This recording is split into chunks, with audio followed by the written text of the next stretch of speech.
ஒடிசால ஒரு 7 விவசாயி.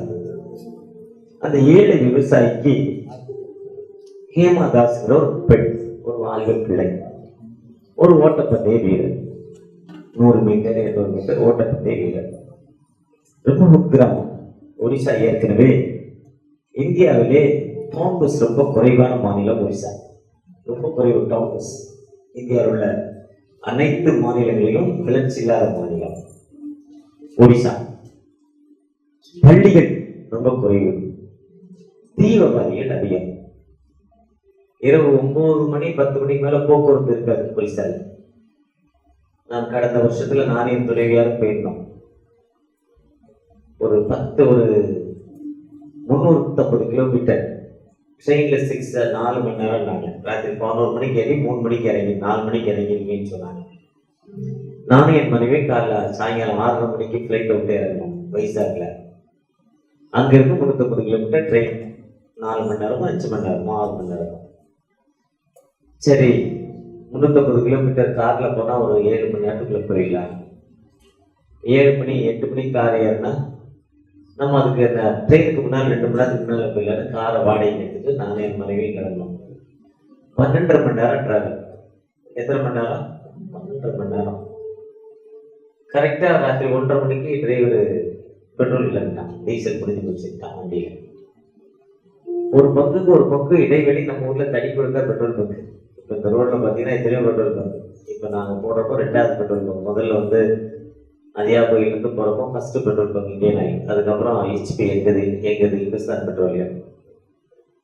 நாங்க போடணும்னா அந்த வண்டி அந்த பெட்ரோல் பங்க் அவ்வளவு லைன் நிற்கும். டீசல் போட அவ்வளவுதான் ஒரு பெட்ரோல் பங்க் தான். அதுக்கப்புறம் அந்த பெட்ரோல் பங்க், அதுக்கப்புறம் பாத்தீங்கன்னா லைனா தடி கொடுத்தா பெட்ரோல் பங்க். எங்க பெட்ரோல் பங்கு இன்னொன்று இந்தியன் ஆயிலுக்கு வந்துருச்சு. இப்போ லைனா. ஆனா அங்க 50 கிலோமீட்டர் கிராமங்கள்ல பாத்தீங்கன்னா அவ்வளவு பெட்ரோல் பங்க் இன்னைக்கு வளர்ந்துச்சு. 50 கிலோமீட்டருக்கு தான் ஒண்ணு. முதல் பெட்ரோல் பங்க்ல போய் நிப்பாட்டலாம். காலையில 4 மணிக்கு தான் திறப்பணும் போர்டு இருக்கு, 5 மணிக்கு தான் திறப்பாங்க. தட்டி பார்த்தா திறக்கல.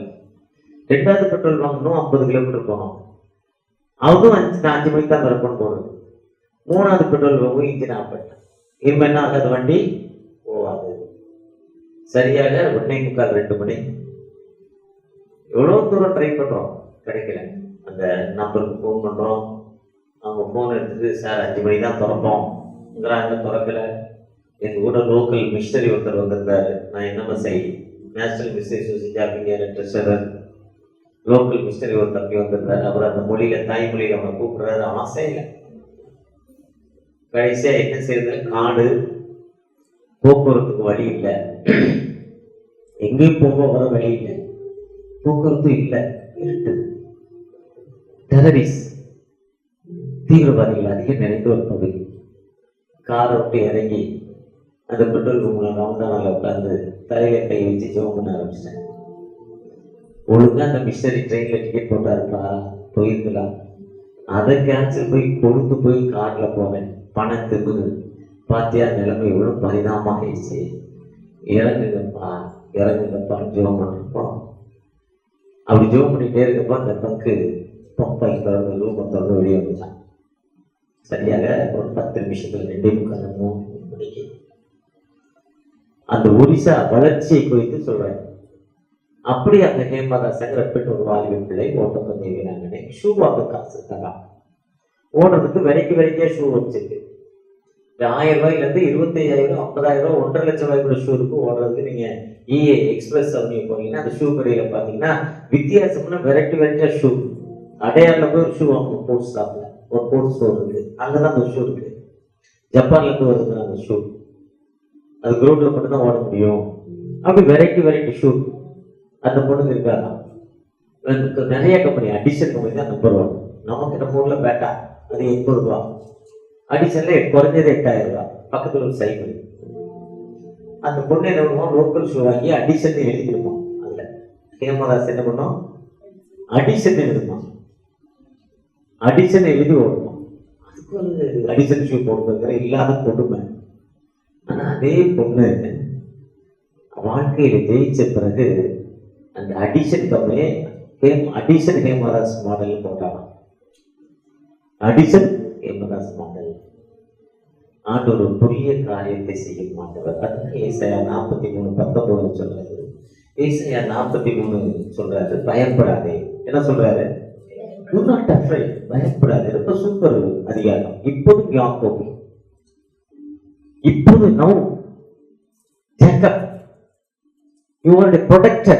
நான் உன்னை சிருஷ்டித்தேன். I am a protector.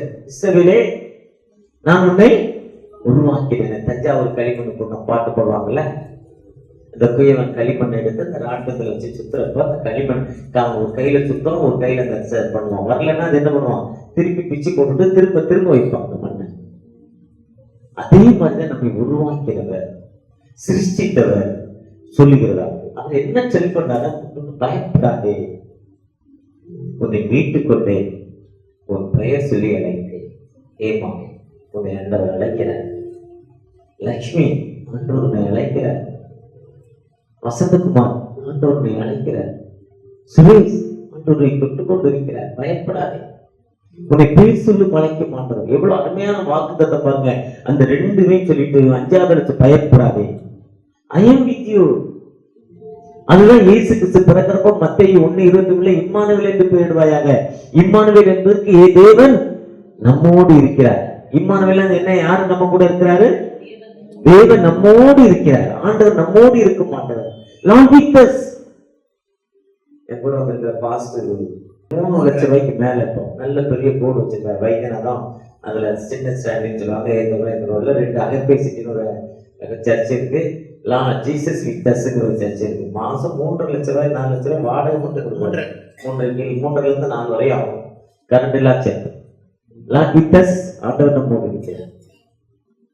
அந்த ஆண்டவர் யார் கூட இருக்கிறாரு? நம்ம கூட இருக்கிறாரு. அவர் சொல்றாரு, நான் புதிய காரியத்தை செய்கிறேன். அந்த 11வது வருஷத்தை நானே கர்த்தர், என்னை இல்லாமல் நோ சீரியல். நான் தான் ரட்சகர். அவர் ரட்சிப்பதற்காக இந்த உலகத்துக்கு வந்தார். இயேசு என்று பெயருவாக. இயேசு என்பது தம் ஜனங்களை பாவங்களை நீக்கி ரட்சிப்பார். மத்தேயு 1:21 சொல்றார். ரட்சிப்பு கர்த்தருடைய இது. சங்கீதம் 3:8 சொல்ற ரட்சிப்பு தான் அவருடைய வேலை. நீ இந்த தப்பு பண்ணிட்டா உனக்கு இந்த தண்டனைங்கிறது மீட்பு. எப்படின்னா அந்த மீட்பு தான் கவர்மெண்டே என்ன பண்ணுவாங்கன்னா, ஜெயில தூக்கு போடுற இடம் இருக்குமா. நம்ம இந்தியாவில கடைசியா ஆட்டோ சங்கரெல்லாம் தூக்கு போட்டாங்க. அதுக்கப்புறம் தூக்கு போடல, அது ரொம்ப செலவாகுது, அப்படி இப்படி போகுதுன்னு என்கவுண்டரே முடிச்சிடுறாங்க. ரொம்ப மோசமான ஒரு மாதிரி முடிச்சிடறாங்க. அந்த தூக்கு போடுற இடத்துல ஜட்ஜி முன்னாலதான், நீதிபதி முன்னால்தான் தூக்கு போடுவாங்களாம். இந்த தூக்கு போடுற இடத்துல இருந்து பார்த்தா மெயின் ரோடு தெரியுமா. அது ரொம்ப அந்த மெயின் ரோடு தெரியணுமா. அந்த மெயின் ரோடு உள்ள வர வண்டி அவங்க அப்படி கார்னர வைப்பாங்க அந்த தூக்கு பாயிண்ட. ஏன்னா கீழ் கோர்ட்டு, மேல் court, sessions court, high court, supreme court, அப்புறம் பெஞ்சு ஒருத்தர் இருப்பார். அதுக்கப்புறம் 2 பேர் பெஞ்சு, அதுக்கப்புறம் 3 பேர் பெஞ்சு, அதுக்கப்புறம் ஜனாதிபதி கருணை பண்ணு. சப்போஸ் எல்லா இடத்துலயும் கன்ஃபார்ம் தூக்கு ஹேங்கிங்னு கன்ஃபார்ம் ஆயிட்டா, தூக்குன்னு கன்ஃபார்ம் ஆகுறப்போ அது ஜனாதிபதி போய் ஜனாதிபதி கருணை பண்ணிக்கும் போது 6 மாசம் 1 வருஷம் கூட ஒரு டேபிள் இருக்கும். அந்த கடைசி நேரத்துல அவரு தூக்கு கேன்சல் பண்ணிட்டாருன்னா, தூக்கு கேன்சல் பண்றேன் அந்த ஆர்டர் வாங்கி வரதுக்குள்ள தூக்கு நிறைவேறக்கூடாதான். அதனால அவர் அந்த ஜட்ஜி அப்படின்னு பார்த்தா அந்த ஏதோ ஒரு வண்டி உள்ள வந்து தூக்கு போட மாட்டாங்க. அந்த கேட்லாம் திறந்து வச்சிருப்பாங்க தூக்கு போடுறப்போ. அந்த டைமுக்கு தூக்கு போடணும், அந்த டைம் மட்டும் தூக்கு போடக்கூடாது. அந்த தூக்க பத்தி சொல்றப்ப நிறைய சொல்லிக்கிட்டே இருக்கலாம் நீங்க. ஏன்னா அது ரட்சிப்பு, மீட்பு. சேமந்த நம்ம ஆண்டவர் கடைநிலையில் கைவிடப்பட்ட நிலையும் புதிய காரியத்தை செய்ய மாட்டார். ஆனா அவரை யாரு நம்புறாங்களோ அந்த மக்களுக்கு விடுதலை கொடுக்கும் அந்த மக்களுக்கு. ஏன்னா புதிய காரியம்னா, நான் புதிய வானத்தையும் புதிய பூமி நான் தான் படைக்கிறேன். ஏசாயா 65:17 சொல்ற, ஏசாயா 62 சொல்ற, புதிய காரியம் புதிய பூமி நான் தான் உருவாக்குறேன். வானத்தை பூமி உருவாக்குறது ஒரு சாதாரண காரியமா? ஒரு புதிய காரியத்தை புதிய பூமி நான் உருவாக்குறேன். என்னால மட்டும்தான் முடியும், வேற யாராலே முடியாது. கடவுளினார் உண்டாக்குறார், வேற யாராலே முடியாது. மழை அவர் உருவாக்க மாட்டவர், எரேமியா 14:22 பாத்தீங்கன்னா, ஒரு கழுதைக்கு கல்யாணம் பண்றதுல, கழுதைக்கு குரங்கு கல்யாணம் பண்றதுல மழை வராது. அது நிச்சயமா வராது. மழை எப்படி வருது பாருங்க, மேல இருந்து தண்ணி வருது. அந்த வாட்டர் டேங்க் மேல எங்க இருக்கு? எவ்வளவு தூரத்துல இருக்கு வாட்டர் டேங்க்? இல்ல, வெயில், ஹீட்டு, கடல் தண்ணி ஆவியாகுது.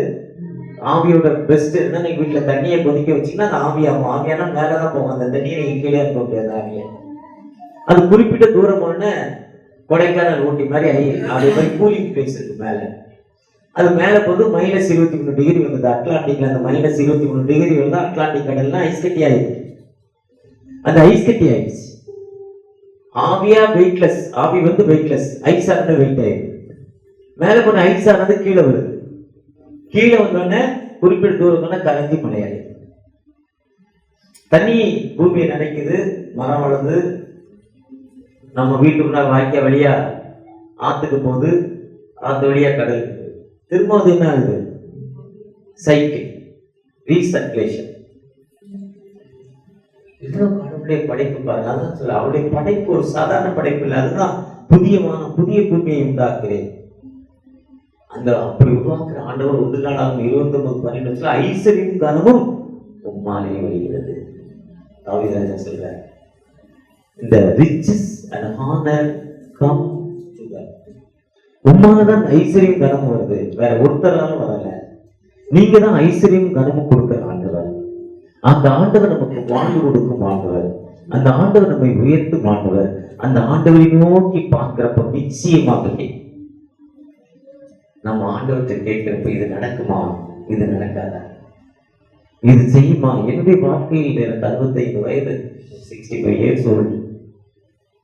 18 வயசுல நான் பிசினஸ் வந்துட்டேன். 18 வயசுல தமிழகத்துல என் கால் படாத கிராமமே கிடையாது. அவ்வளவு கிராமத்துக்கு போயிருக்கேன். தமிழ்நாட்டுல எல்லா கிராமம் தொட்டிலாம். என் கூட ஒரு டிரைவர் தம்பி வந்திருக்காரு. அவங்க ஊர் வந்து ராம்நாடு ஏரியா. தமிழகத்துல ரொம்ப மட்டமான ஊர் அந்த ஏரியா தான். தண்ணி தலையில ஊத்திட்டுனா எல்லா முடியும் ஒட்டிக்கிறோம். உப்பு.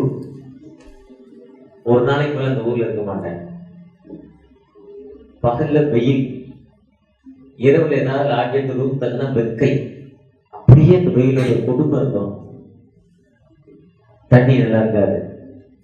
எப்போ சண்டை நடக்கும்னு சொல்ல முடியாது. ஜாதி சண்டை எப்போ ஜாதி சண்டை வரும்னு சொல்ல முடியாது. ரோட்ல நடந்து வந்தா பாம்பும் மயிலும் தான் பார்க்கலாம். நல்ல பாம்பு நிறைய பார்க்கலாம் ரோட்ல ராத்திரி நேரத்தில். அந்த அளவுக்கு டெரரிஸ்ட் ஏரியா ராமநாதபுரம், சிவகங்கை மாவட்டம். அப்படி ஊர்லயே போயிருக்கேன். உசிலப்பட்டின்னு ஒரு ஊர் இருக்கு. எடுத்தாலே தரக்குறைவா தான் திட்டுவான், மட்டமா பேசுவான். அப்படிப்பட்ட ஊருக்கும் போயிருக்கேன். எல்லாம் ஒரு ஊர்ல கோயம்புத்தூர் அந்த ஏரியா ரொம்ப மரியாதை ஏரியா. ரொம்ப அந்த இன்னொரு தமிழ்மாங்க, அந்த தமிழ் பேசுற ஏரியா ரொம்ப சூப்பர் ஏரியா. இப்படி எல்லா ஏரியாவுக்கு போய் எல்லா மக்களையும் பார்த்துருக்கேன். ஆனா இப்படி எல்லாம் வளருவோமாங்கிறப்போ நினைப்பதற்கும் எண்ணுவதற்கும் மேலான காரியத்தை செய்ய மாட்டவர். எபேசியர் சொல்றாரு. எபேசியர் 3:20 நாம் வேண்டிக் கொள்வதற்கும், வாசிங்க, நாம் வேண்டிக் கொள்வதற்கும். எபேசியர் 3:20 நாம் வேண்டிக் கொள்வதற்கும் நினைப்பதற்கும் மிகவும் அதிகமான காரியம். நம்ம எதை வேண்டிக் கொள்வது அதிகமான காரியம். உனக்கு விரோதமாய் உருவாக்கப்படும் எந்த போன வாரத்துல என்னுடைய கம்பெனில பாத்தீங்கன்னா ஒரு ஃபயர் ஆகுது. ஒரு இந்த ரூம் விட்டு தள்ளிதான் நிக்க முடியாது. இந்த அளவுக்கு வெடிக்குது கேபிள். அந்த தீ அணைக்கிற அணைப்பான வச்சு 10 அடிச்சு பாக்குறோம், அணையில வெடிக்குது. அந்த நெருப்பு பொறி பறக்குது. எல்லாம் எளிதில் தீ பிடிக்கக்கூடிய சணல், குப்பை அணைக்கவே முடியாது. அந்த பக்கம் பெரிய சிலிண்டர், ஒரு சிலிண்டரோட இடம் 50 கிலோ, இவ்வளவு பெருசு. 60 சிலிண்டருக்கு ஓடிக்கிட்டு இருக்கு. ஆனா ஆண்டவர் அந்த இடத்தை விட்டு அந்த நெருப்பு வெளியே வராம வெளியே போட்டார். கிட்டத்தட்ட அது வேலை செஞ்சவங்கன்னா பயந்து எல்லாத்தையும் வெளியே போக சொல்லிட்டேன். கொஞ்சம் தூரத்துல நிக்கிறேன். ஆண்டவர் இவ்வளவு பெரிய காரியத்தை செய்யுமாங்க, நினைப்பதற்கும் எண்ணுவதற்கும் மேலான காரியங்களை செய்யுமா. அடுத்த நாள் டூப்ளிகேட்ல ஒரு பெரிய பார்ட்டி பண்றாங்க. நாங்க தேடிக்கிட்டே இருக்கிறோம், 3 வருஷமா ட்ரீட்மெண்ட் பண்றோம். ஆனா எதிர்பார்க்காம அவரே வந்து வரைகிறான். ஆண்டவர் எவ்வளவு பெரிய காரணம். அதுதான் சொல்றாரு 2 Corinthians 12:9 என் கிருபை உனக்கு போதும். மை கிரேஸ் எனக்கு, ஆண்டுடைய கிருபை எனக்கு வேற ஒண்ணு வேண்டாம். துப்பாக்கி வேண்டாம், அருவா வேண்டாம், பணம் வேண்டாம், ஒண்ணுமே வேண்டாம். என் கிருபை உனக்கு. பவுலடிகள் என்ன ஜெபம் பண்றாரு? Super man. மறிச்சவன அப்போஸ்தலர் 20 உயிரோடு இருக்கிறாரு. அப்போஸ்தலர் 16 ஜெயில இருந்து ஜெபம் பண்றாரு, வெளியே வந்துட்டாரு. 14 முடவனை நடக்க வைக்கிறாரு. அப்போஸ்தலர் 14 முடவனை நடக்க வைக்கிறாரு. இஸ்ராயேலியா ஊர்ல விசுவாசமா பாக்குறோம். கெட்டப்பன் பாக்குறாரு, எழுந்து நடராடுறாரு. அவர் இதே மாதிரி பேசிக்கிட்டே இருக்கிறாரு. ஒருத்தர் தூங்கிட்டான், பேசிக்கிட்டு பொத்து தூங்கிட்டான், மேல கீழே வந்து செத்து போனான். அவன் வந்து சொல்றாரு, இப்படி வல்லமை நடந்தவர். அவரு கேட்கிறா, என் உடம்புல ஒரு நூல் கொடுக்கப்படுது, எனக்கு சுகர் வியாதி இருக்கு, எனக்கு பிரஷர் இருக்கு, தைராய்டு இருக்கு, எனக்கு ஜீரண சக்தி இல்லை, எனக்கு ஞாபகம் மருந்து இருக்கு, இப்படி ஏதோ ஒரு வியாதி. இப்படி லைனா இதெல்லாம் ரெகுலர் வியாதி. இப்ப வயிறு வலிக்கு மாத்திரை போட்டா வயிறு வலி போயிடும், சுகருக்கு மாத்திரை போட்டா சுகர் போகாது, கண்ட்ரோலா இருக்கும். பிரஷருக்கு போகாது, கண்ட்ரோலா இருக்கு. ஏன்னா அந்த டாக்டர்கள் வாழணுமா, மெடிக்கல் ஸ்டோர் வாழணுமா, மருந்து தயார் பண்ற கம்பெனி வாழணுமா, அதெல்லாம் தயார் பண்ண மாட்டாங்க. ஒரு ஒரு குருவானவரை வால்பாறையில பார்த்து அவங்க ஒய்ஃபுக்கு தலையில கட்டி ஓப்பன் பண்ணியிருக்காங்க. தலைவலி, அவ்வளவுதான். ரொம்ப நாளா தலைவலிக்கு போய் மாத்திரை போடுறாங்க, சரியாகல. தலைவலி சரியே ஆகலன்னு கண்ணை செக் பண்ண போறாங்க. கண்ணை செக் பண்ண பிறகு ஒரு கண்ணுல பார்வையே இல்லை. 5 விழுக்காடு தான் பார்வை, 95 விழுக்காடு இல்லை. ஒரு ஐல ஒரு கண்ணுல 50 விழுக்காடு தான் பார்வை. கண்ணுல பார்வை இல்லைன்னா உடனே விஷன் போயிதுன்னு ஸ்கேன் எடுத்தாங்க. எம்ஆர்ஐ. ஒரு கட்டி மூளையில இருந்து கண்ணுக்கு ஒரு நரம்பு அமைக்கிட்டு இருக்கு, அமுக்குது. அந்த தலையை ஓபன் பண்ணி 20 நாள் மூடவே இல்லையா தலைய, நடு மண்டை. ஒரு வாரம் காட்டாரு. அதுக்கு முதல் வாரம் அந்த அம்மாவுக்கு, அதுக்கு 2 வாரத்துக்கு முன்னால போய் தான் அந்த அம்மா கிட்ட காட்ட மாட்டேங்கிட்டாரு. நீங்க பார்க்க முடியாதுட்டாரு. ரூம்குள்ள வச்சிருக்காங்க. ஏன்னா யாரு அந்த இந்த திறந்து வச்சிருந்தாலே யாரும் பார்க்க வேண்டாம்ட்டாங்க டாக்டர். போட்டோவை போன வாரம் காட்டினாரு. நம்ம வந்து ரொம்ப நல்லா ஹாப்பியா பேசிட்டு இருந்தாங்க. 4 நாளைக்கு மேல நானும் என் மனைவியும் போயிருக்கோம். அந்த மண்டையை ஓப்பன் பண்ணி அது வெடிச்சிருந்தா அந்த அம்மாவுடைய நிலைமை உண்டு. சாதாரணமா கண்ணு செக் பண்ண போறாங்க. எப்படிங்க இவ்வளவு பிரச்சனையை பார்த்தீங்கன்னு கேட்கிறப்ப கண்ணு செக் பண்ண போறோம், சரியாச்சு. ஒரு புதிய காரியத்தை செய்ய அந்த ஆண்டவர் சொல்றாரு, வாழ்க்கையில நீயா என் கிருபை உனக்கு போதும். நான் நீ வேண்டிக் கொள்வதற்கும் நினைப்பதற்கும் மேலான காரியங்கள் செய்யும் ஆண்டவர். அந்த ஆண்டவர் என் கிருபை உனக்கு போதும். சகரியா 4:6 பலத்தினாலும் அல்ல, பராக்கிரமத்தினாலும் அல்ல. ரொம்ப நம்முடைய வெயிட், என் வெயிட் 100 பேர் அடிப்பங்கிறதுலாம் இல்ல. அந்த கோலியாத்தால ஏதாவது முடிஞ்சுதா? அவன் என்னடா குண்டிக்கோள் தானே, சென்னை மொழியில் என்னது அது, குண்டிக்கோளோட வர 300 கிலோ எடை, ஹைட்டு, வெயிட்டு பார்த்தாலே அப்படி இருக்காங்க. சின்ன பையனா இருந்தா உண்டிக்கோள் வச்சுட்டு என்னடாங்கிறான். அவன் சொல்றான், நோ பட்டை, no knife, no gun, the name of Jesus. இயேசுவின் நாமம் இனிதான நாமம், இணையில்ல நாமம், இன்ப நாமம். எங்கள் இயேசுவின் நாமம் இனிதான நாமம், இணையில்ல நாமம், இன்ப நாமம். அந்த நாமம் மட்டும் நம்மகிட்ட இருந்துச்சுன்னா, அதுக்குதான் ஞானஸ்தானம் கொடுத்தோன்னே பாஸ்டர் தண்ணிக்குள்ள உட்கார வச்சு முக்க வச்சாலும் சரி, முட்டி போட்டு முக்க வச்சாலும் சரி, மல்லாக்கப்படுத்து முக்க வச்சாலும் என்ன பண்ணாலும் எடுத்தோன்னா தலையில ஒரு சிலுவையை போடுவார். பிதா, குமாரன், பரிசுத்த ஆவியினால் உங்கள் நெற்றிகளில் சிலுவையின் அடையாளத்தை வரைகிறோம். நீங்கள் பாவத்திற்கு செத்து நீதிக்கு பிழைத்து விட்டீர்கள். இனி இயேசு கிறிஸ்து ரட்சகர் என்று வாழ்க்கையில் அறிக்கப்பட்ட ஒருபோதும் வெட்கப்படக்கூடாது. அவர் கொடுக்க கட்டளை. அது நிறைய பேர் கவனிக்க மாட்டாங்க. தண்ணிக்குள்ள தண்ணி போயிருக்கோம், ஏதோ ஆசைப்பட்டு வந்திருப்போம் ஞானஸ்தானத்துக்கு. இல்ல தண்ணி எடுத்து மேல ஊற்றணும், தண்ணி மேல ஊற்றணும் ஒரு மாதிரி ஆயிருக்கு. இதுக்குள்ள இவர் இதெல்லாம் சொல்லி முடிச்சுப்பாரு. என்ன சொன்னானே தெரியாது, என்ன சொன்னானே தெரியாது. நாங்க பக்கத்திலே இருந்து ஒரு நேரத்துல 100, ஒரே நேரத்துல 100 ஞானஸ்தானம், 150 ஞானஸ்தானம் வட இந்தியாவில கொடுக்குறோம். 50, 60 ஸ்பீடா சொல்லுவோம். ஒரு சிலர் தண்ணியை பார்த்து பயந்துப்பாங்க, கிடுக்கிட்டு ஆடுவாங்க. ஒரு சிலருக்கு அசுத்தாவி இருக்கு, அப்படிலாம் இருக்கு. நிறைய பிராக்டிக்கல நிறைய சந்திச்சிருக்கோம். உள்ள போகனே அசுத்தாவி தூக்கி வெறியும், உள்ளே வராது. கடந்த நாட்களில் அந்தியூர்ல போயிருந்தோம். அந்தியூர்ல ஒரு ஞானஸ்தானத்துக்கு போயிருந்தோம். அங்க போனா ஒரு அம்மா தண்ணிக்குள்ள இறங்கணும்னா சரியான ஆட்டம். ஆனா ஞானஸ்தானம் முடிச்சு வெளியே அந்த அம்மாவுக்கு சரியாயிடுச்சு.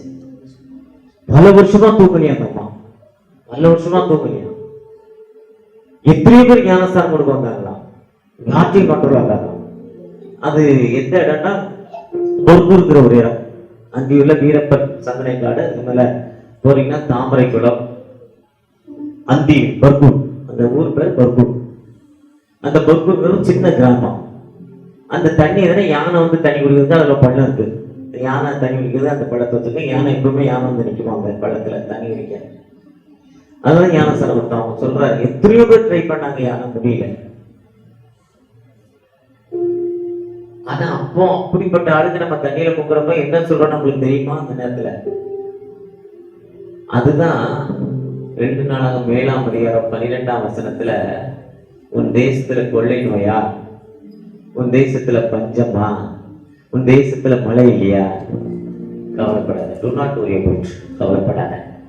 என் நாமம் தரிக்கப்பட்ட ஜனங்கள், அந்த நாமம் தங்களை தாழ்த்தி ஹம்பிள் பண்ணணும், பெருமையை சொல்லக்கூடாது. 2 பேர் ஜெபம் பண்ண போனா, ஒருத்தன் ஜெபம் பண்ணா நான் சர்ச்சைக்கு போயிருக்கிறேன், பெயிண்ட் அடிக்க துட்டு கொடுங்க. ஒருத்தன் சொன்னா வெளியே இருந்து பாதியாக என் மேல் என் நாமம் தரிக்கப்பட்ட தங்களை தாழ்த்தி என்னை நோக்கி ஜெபம் பண்ணி. அழுகுற பிள்ளைதான் பால் குடிக்கும். உனக்கு என்ன வேணும்னு தெரியும். ஏசாயா 6:8 தேவைகள் எனக்கு என்னன்னு தெரியும். ஆனா தெரியும் நீ என்னை நோய் தெரிஞ்சாலும் எனக்கு தெரியும். என் பேர் சமுத்திரபாண்டியனுடைய தேவைகள் என்னன்னு தெரியும். வந்திருக்க சுரேஷுடைய தேவை என்னன்னு தெரியும். வந்திருக்கிற சுமதியோட பெயர் என்னன்னு தெரியும். தேவைகள் தெரியும். ஆனா என்கிட்ட கேளு, கேளுங்கள் தரப்படும், தட்டுகள் திறக்கப்படும், தேர்க்கிறவனும் என் நாமத்தினால் எவைகளை கேட்டாலும் அவர்களை நான் உனக்கு கேளு என்ற. அதுதான் பிரேயர். என் நாமம் தரிக்கப்பட்ட தங்களை தாழ்த்தி என்னை நோக்கி ஜெபம் பண்ணி அவங்க முகத்தை தேடணும். ஜெபம் பண்ண பிறகு கடவுள் அங்க இருக்கிறாரான்னு கேட்கணும். ஏன்னா அவர் சொல்றாரு, என்ன சொல்றாரு? I do not let you, I do not, நம்மை விட்டு விலகுவதில்லை. நான் ஜெபம் பண்றேனே, கடவுள் என் பக்கத்துல இருக்கிறாரா சுத்தி தேடணும். அப்போ கடவுள் ரிசீவ் பண்ணா அப்பவே கேன்சர் போயிடும். அப்பவே கட்டிகள் மறையும், கேன்சர் கட்டி. அப்பவே ஆஸ்மா ட்ரபிள் அப்பவே போயிடும். நாளைக்கெல்லாம் இல்ல, அப்பவே. இந்த கேன்சர் கட்டி போறியே, அப்ப கடவுள் என் பக்கத்துல இல்லைன்னு நினைச்சுக்கிட்டு தேடணும். ஏன்னா துன்மார்க்கன் கர்த்தர் அருகில் இல்லை. நீதிமொழிகள் 15 துன்மார்க்கன் கர்த்தர் தூரமாய் இருக்கிறார். துன்மார்க்கருடைய ஜெபம் எனக்கு அருவருப்பானது. துன்மார்க்கர் என் பக்கத்துல வர முடியாது. துன்மார்க்கன் எனக்கு எதை சம்பந்தம்? துன்மார்க்கன் தன் துன்மார்க்கத்தையும் அக்கிரமக்காரன் தன் அக்கிரமத்தை விட்டு கத்தரித்தில் ஏசாயா 56. அப்படி திரும்பப்போ ஜெபம் பண்ணிட்டு கத்தர் அருகில் இருக்கிறாரான்னு பார்த்துட்டாலே என் செவிகள் திறந்திருக்கு, என் கண்கள் கவனித்துக் கொண்டிருக்கு. இந்த ஸ்தலத்தில் செய்யப்படும் ஜெபங்களுக்கு என் கண்கள் திறந்தே இருக்கு. ஒரு மூடவில்லை. 3 செகண்ட்ல மறந்துடுவோம். டிரைவர் 1 நிமிஷம் ஒரே செகண்ட் கண்ண முன்ன நான் வண்டி ஓட்டுறப்போம் அவுட்டு. தூங்குனா இதான் நிலைமை எல்லாத்துக்கும். 2 நாளாக 7:14 படி ஆண்டவர் நம்மோடு இருக்க மாட்டார். அந்த ஆண்டவர் ஒரு புதிய காரியத்தை செய்ய மாட்டார். அந்த ஆண்டவர் எப்பவுமே நம்மோடு இருந்து எல்லா நிலையிலும் ஒரு நியூ திங்கிங். என் ஐஸ்வர்யம் கர்வமும் அவராலே உம்மாலே வருகிறது. தேவரே எல்லாற்றையும் ஆளுகிறவர் உம்முடைய சுதந்திரத்திலே கரத்திலே சத்துவமும் வல்லமையும் உண்டு. எவரையும் மேன்மைப்படுத்தவும் பலப்படுத்தவும் உடைய கரத்தினாலே ஆகும். மேலே கொண்டு போக முடியுமா? மேலே கொண்டு போறது ஸ்ட்ரென்தன் பண்ணணுமா? ஸ்ட்ரென்தன் பண்ணிடுவாங்க. அருமையான ஆண்டவர். அந்த ஆண்டவர் என் வாழ்க்கையில் ஒரு புதிய காரியம் இருக்காங்க. என் வாழ்க்கையில் ஒரு புதிய காரியம் இருக்காயப்பா. எனக்கு ஏன் படிக்க முடியல? படிச்சது என் மனதில் வாழ்க்கையில தங்கல. நான் ஏன் இப்படிப்பட்ட கஷ்டம் வேதனை துன்பத்தில் இருக்கேன்? எனக்கே ஒரு புதிய காரியம் இல்லை. கடவுள்கிட்ட கேட்கிறப்போ அவன் கொடுக்க மாட்டேன். எப்பவுமே புதிய காரியத்தை செய்ய மாட்டேன். இந்த மெசேஜை நான் எழுதுறப்போ எனக்கு ஸ்மித் ஒரு பெரிய ஊழியர், டாக்டர் டிஜே தினகரன் மாதிரி, மோன்சி லாசரஸ் மாதிரி, பென்னிகின் பில்லிகிரகாம், ஜிஐ மோடி, இவர்களை மாதிரி ஒரு பெரிய ஊழியர். இன்னைக்கு உலகத்துல ஒரு 4 பேர் 2 பேர் தான் அத்தனை அப்படி ஊழியர்கள் இருக்காங்க. 9 விதமான வரங்கள். அவங்க ஷர்ட் அவுத்து போட்டா சரி, அவங்க கச்சைகளை கச்சிப்பை தூக்கி போட்டா சரி. எப்படி பேதுவடிகள் நடந்து போறப்போ அந்த கச்சை மேல அந்த துணி மேல பட்டுச்சுல, மார்க் 12 5ஆம் அதிகாரத்துல மார்க் 5 தான். அந்த அம்மா 12 வருடம் ஒரு பெண் அந்த டச்சை துணியை போய் தொட்டோன்னே என்னாச்சு கேள்வி. அதே மாதிரி பெண்ணிகனுடைய கோட், பிலிகிராமுடைய கோட், அவர் மேடையில இருந்து ஆமியார் தூக்கி எதிராக போட்டான்னா அந்த கோட்டு யார் மேல எல்லாம் போடுறதோ அத்தனை பேருக்கு கேள்வி. வல்லமை டாக்டர் டிஜே தினகரன், இன்னைக்கு தென்கொரியால டாக்டர் பாலியாங்கி சோ இன்னைக்கு நான் உயிரோட இருக்கிற. கடந்த 10 வருஷத்துக்கு முன்னால எங்க தமிழ்நாட்டுக்கு சீரடியா இருக்க, இன்னைக்கு முன்னால ஒரு 25 வருஷத்துக்கு முன்னால அங்கிருந்து ஜோமணி கர்ச்சிப்பை கொடுத்து விட்டார். கர்ச்சிப்பை தொட்டவங்களுக்கு எல்லாம் ஹீலிங் வந்துச்சு. அப்படிதான் ஸ்மித்ங்கிற ஒரு ஊழியர். அவர் யாருன்னா சாதாரண ஒரு மனிதர். ஜெர்மன் பயங்கர குளிர் பிரதேசம், பயங்கரமான ஒரு குளிர் பிரதேசம். அவர் மனைவி நல்ல விசுவாசி. இப்போ ஆண்கள் 2 4 10 பேர் கூட இல்லை, பெண்கள் இவ்வளவு இருக்காங்க. அந்த அம்மா தன்னாலே சிரிக்குது. என் வீட்டுக்கார கூப்பிட்டாங்க வரல அவரு, அதனால அவங்க சிரிக்கிறேன். இப்படி அந்த பெண்கள் அந்த அம்மா ஹாஸ்பிட்டலுக்கு சர்ச்சுக்கு போகுமா, ஆர்டினரி பிரேயர் காலையில 9 மணி ராத்திரி 9 மணிக்கு ஆரம்பிச்சு 12 மணிக்கு முடியுமா.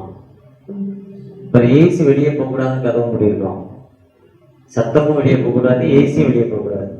சத்தம் வெளியே போகக்கூடாது, கதவு மூடனா குழு ஏசியை போட்டுக்கோம். அங்க குளிர்னு கதவு முடிப்பான், அந்த அளவுக்கு குளிர். 12 மணிக்கு சர்வீஸ் முடிச்சு அந்த அம்மா போச்சா. கணவர் கதவு திறக்க பண்ணிட்டார்.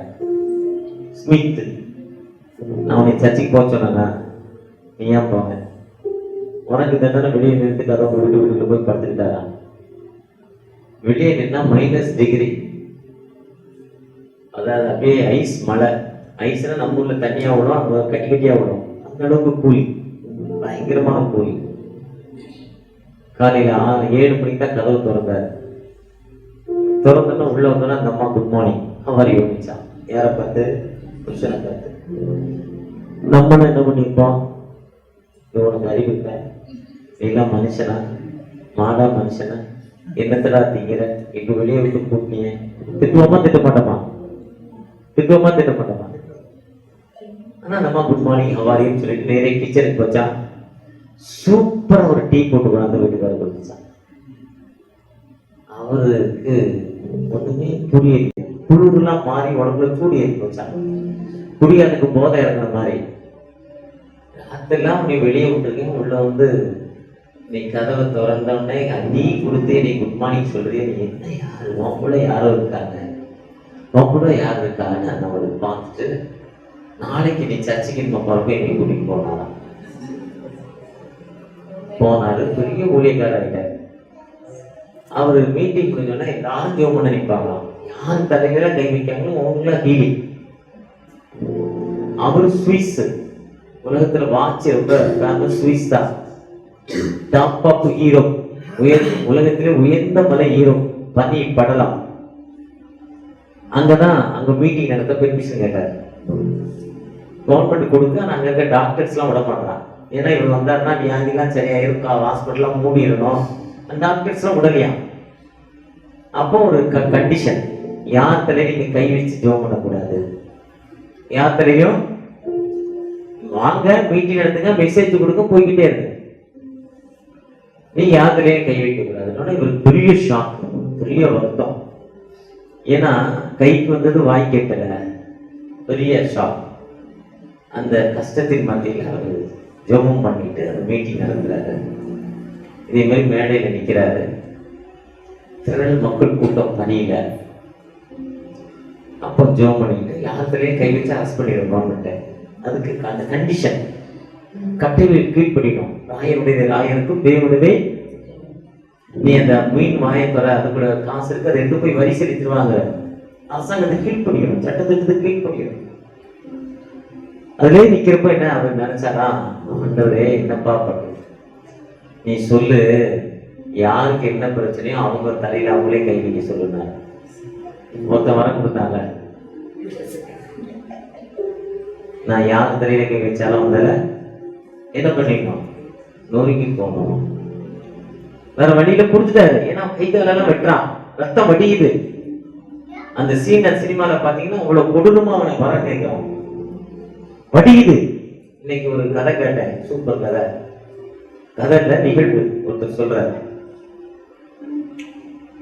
ஒரு நம்ம ஐயா மாதிரி ஒருத்தர் ஜோம் பண்ண ஆரம்பிச்சார். 2 பேர் பாஸ்டர் முன்னால பெனாண்டிக்கு இருக்காரு. எனக்கு ஒரு 5 வருஷமா அவங்க சர்ச்சை நான் தான் திறக்க போயிருக்கேன். 2-3 நிகழ்வுக்கு போயிருக்கேன். இந்த பகுதியில இருக்காரு.